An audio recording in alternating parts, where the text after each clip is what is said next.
Motor തകരാറിലായതോടെ Idukki ഉപ്പുതറയിൽ കുടിവെള്ള വിതരണം പ്രതിസന്ധിയിലായി. Block panchayat അനുവദിച്ച മോട്ടോർ തകരാറിലായതിനെ തുടർന്നാണ് 4 മാസമായി അമ്പലപ്പാറ തപോഗിരി മലമുകളിലെ 113 കുടുംബങ്ങളുടെ കുടിവെള്ള വിതരണം മുടങ്ങിയത്.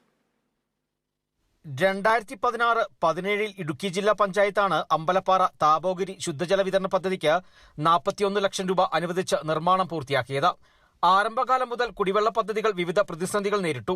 ഇതിനിടെയാണ് മോട്ടോർ അടിക്കടി തകരാറിലായി ജലവിതരണം മുടങ്ങിയത്.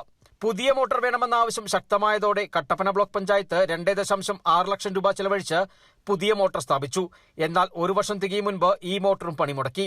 ഇപ്പോൾ 4 മാസമായി ജലവിതരണം നിലച്ചിരിക്കുകയാണ്. ഒത്തിരി കുടുംബങ്ങളുണ്ട്. വെള്ളം കിട്ടിയിട്ട് ഒരുപാട് മാസങ്ങളായി. ഇന്നിപ്പം ഈ പണിയും വേലയും ഇല്ലാത്ത കാലത്ത് ഓരോരുത്തരും 1000 രൂപ മുടക്കിയ വെള്ളം അടിക്കുന്നത്. ഒരു കുടുംബം നിലനിർത്തിക്കൊണ്ട് പോകാൻ പോലും ഇന്നത്തെ സാഹചര്യത്തിൽ പറ്റാത്ത സാധാരണക്കാരാണ് ഇവിടെ താമസിക്കുന്നത്. 2 കിലോമീറ്ററോളം ദൂരം മലയിറങ്ങി തലച്ചുമടായാണ് നാട്ടുകാർ കുടിവെള്ളം ശേഖരിക്കുന്നത്. ഒപ്പം വലിയ വില നൽകി കുടിവെള്ളം വാങ്ങേണ്ട ഗതികളിലാണ് പ്രദേശവാസികൾ. Bineesh Antony, Kerala vision news, Idukki.